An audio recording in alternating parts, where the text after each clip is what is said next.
नमस्कार। साँझ 6 बजे के मध्य समाचार में अपने के स्वागत है। हम वंदना शुरू करें अभी तक के प्रमुख समाचार से।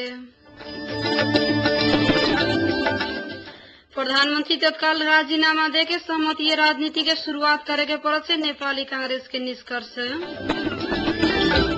जनजातीय मधेसी नेता उठैले मांग संबोधन करेके से एमाले नेता सबके प्रतिबद्धता। संविधान सभा के विघटन बाद मुलुक के राष्ट्रीय राजनीति में जटिलता थपायल से संविधान सभा के पूर्व अध्यक्ष सुभाष चंद्र नेमांग के ठहर। अब बृहद मधेसी मोर्चा एकीकृत माओवादी के नेता सबके पद मुक्त कैले से कैलक घोषणा। अब समाचार विस्तार से।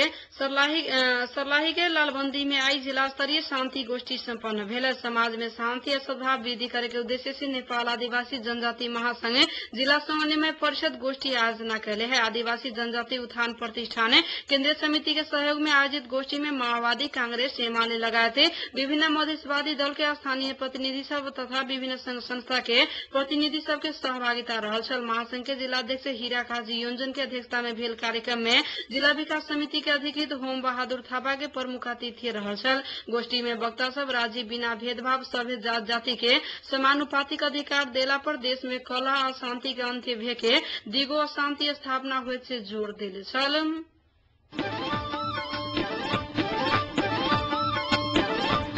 सर्लाही के हजरिया में रहल सरस्वती समावि में एमाले निकट निराश्रय व्यू के प्रारंभिक कमेटी गठन कल गया है। संगठन के जिला सचिव मोहन भंडारी दिले जानकारी अनुसार रविन कार्की की अध्यक्षता में निराश्रय व्यू के 35 सदस्यीय प्रारंभिक कमेटी गठन भेल है। जिनमें उपाध्यक्ष मुकेश सहनी, सचिव दिवाकर कोइराला, कोषाध्यक्ष मुना विश्वकर्मा, सचिव जीवन विश्वकर्मा अन्य सदस्य में रहल है। भेला अनाड्यास विश्व के जिला उपाध्यक्ष आशीष पौडेल के प्रमुख अतिथि में भेल छल।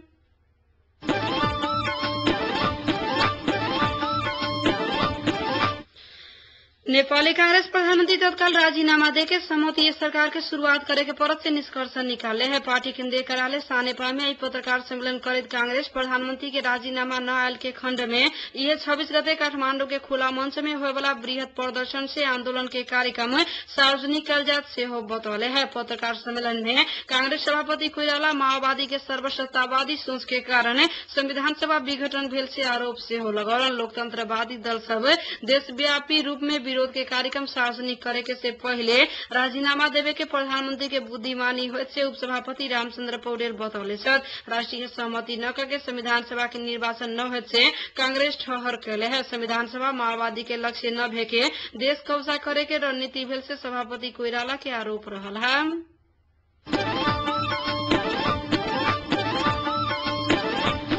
पार्टी भीतर के असंतुष्टि कम करके भावी रणनीति बनावे के बैसल नेकपा एमाले पोलिट ब्यूरो बैठक में नेता सब मधेसी जनजाति उठैले मांग संबोधन करे के से प्रतिबद्धता जनौले है। पार्टी काल तक के लेल नीति में आधारित रह के मांग संबोधन करे के पड़त से अधिकांश सदस्य के राय रहल से एगो नेता जानकारी दिले है। बैठक पार्टी मुख्यालय बल्खू में अभी भी जारी रहल है। बैठक में काल बोले के बाकी रहल सदस्य सब अपन कथन राखला बाद आधिकारिक पछिला राजनीतिक परिस्थिति बारे आधिकारिक धारणा तय करे के से एमाले जनले है। एही बीच जनजाति नेता सब आई के बैठक भी बहिष्कार कैले है, लेकिन काल के बैठक बहिष्कार कैले असंतुष्ट नेता रामचंद्र झा आई के बैठक में उपस्थित से हो रहल छथि।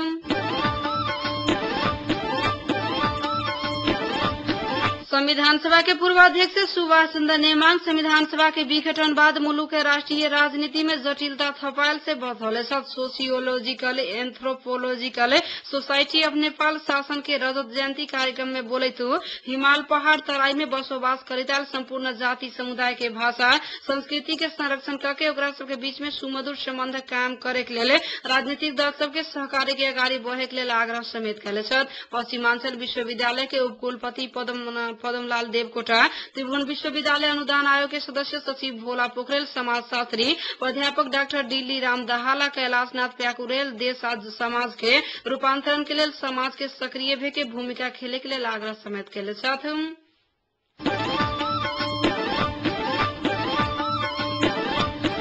मधेसी जन अधिकार फोरम नेपाल के अध्यक्ष उपेन्द्र यादव नेतृत्व कैले बृहत मधेसी मोर्चा एकीकृत माओवादी के नेता सबके पद मुक्त कैले से जनैले है। एकीकृत माओवादी केंद्रीय सदस्य एवं प्रधानमंत्री के प्रेस सलाहकार रामरिजन यादव, प्रभु शाह आ राम कुमार शर्मा मोर्चा के आचार संहिता उल्लंघन कैले से आरोप लगाए थे। पद जिम्मेवारी से मुक्त कैले से संयोजक यादव जानकारी दिले।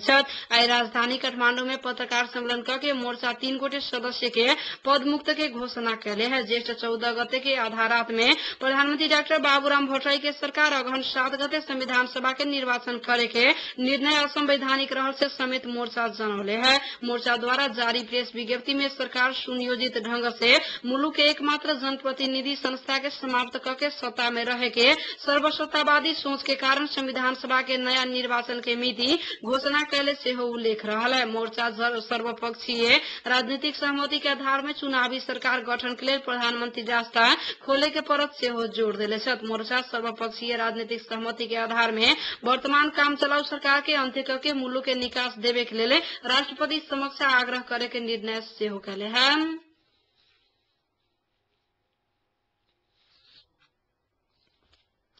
राष्ट्रपति डॉक्टर रामवरण यादव जल्दी से जल्दी सहमति कायम करके राजनीतिक निकास निकाले के लिए दल सबके निर्देशन दिले। राष्ट्रपति के भेटे के लिए हुनकर निवास शीतल निवास गेल एमाले अध्यक्ष झलनाथ खनाल संगे बातचीत करी तू जनता आंदोलन करके ले लोकतंत्र के संस्थागत विकास के लिए अब दल सब सहमति के साथ अगाड़ी बढ़ावे के परत से बतौलन। जवाब में खनाले अपने सब सहमति कायम करे के लिए अगाड़ी बढ़ला वर्तमान अवस्था में निर्वाचन करे के वातावरण न भेला के कारण मोर्चाबंदी करके सहमति करे के लिए कदम सब उठैले से जानकारी करे। अध्यक्ष खनाले सहमति के प्रयास में सहयोग करे के लिए भी राष्ट्रपति के आग्रह कैले से बताल गेल है।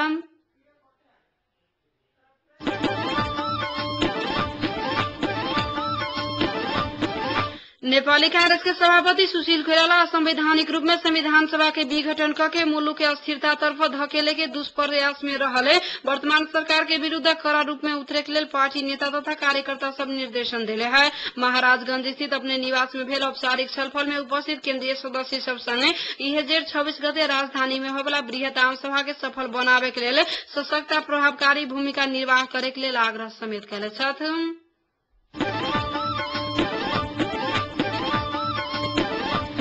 नेकपा एमाले के वरिष्ठ नेता माधव कुमार नेपाल संविधान सभा विघटन संगे मुलुक में संवैधानिक राजनीतिक संकट शुरू भेल से बतौले। राजनीति शास्त्री संघा यहाँ आयोजना के लिए नेपाल के वर्तमान राजनीतिक संकट और समाधान विषय के अंतरक्रिया में उस संविधान सभा विघटन के दोष एक दूसरा के लगेला पर भी एकीकृत माओवादी के गैर जिम्मेवारी के कारण अभी के संवैधानिक संकट आयल से टिप्पणी कैले। संविधान न बने के सबसे बड़का दोषी माओवादी और ओकर नेतृत्व रहले सेहो आरोप लगैले। नेपाल संविधान सभा भीतर के दल सब संगे कोनो छलफल आ सहमति ही न करके एक तरफी असंवैधानिक तवर से संविधान सभा निर्वाचन के नया मिति घोषणा कल गेल से आरोप लगबैत अभी के अवस्था में नया राजनीतिक समझदारी करके अगाड़ी बढ़े के विकल्प न रहल सेहो बतौले छथि।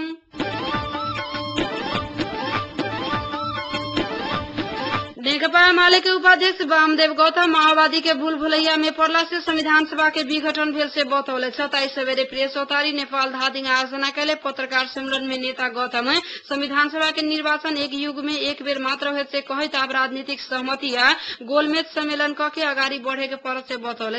अब संविधान सभा के चुनाव हो न सकत से हो ठोकुआ कैले। माओवादी सर्वसत्तावाद लादे के लेल संविधान सभा विघटन कैले से आरोप लगबैत अब सहमति राजनीति बाहेक और कोनो विकल्प न रहला से दल सब एक होय के लेल आवश्यक रहल सेहो जिक्र कैले छथि।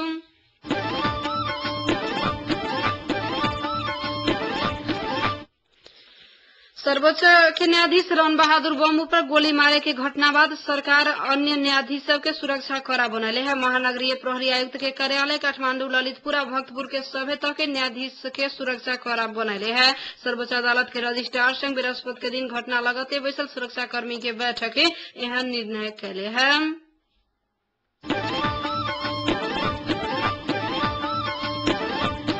अब खेल समाचार। सर्लाही के सकरौल में आई से जिला स्तरीय क्रिकेट टूर्नामेंट शुरू भेल है।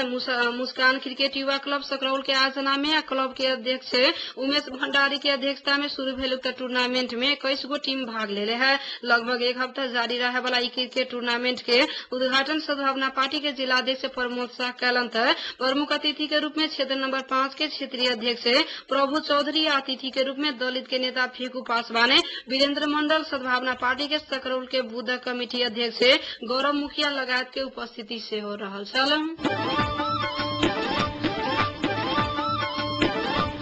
मध्य समाचार के अंत में प्रमुख समाचार एक बार फिर से।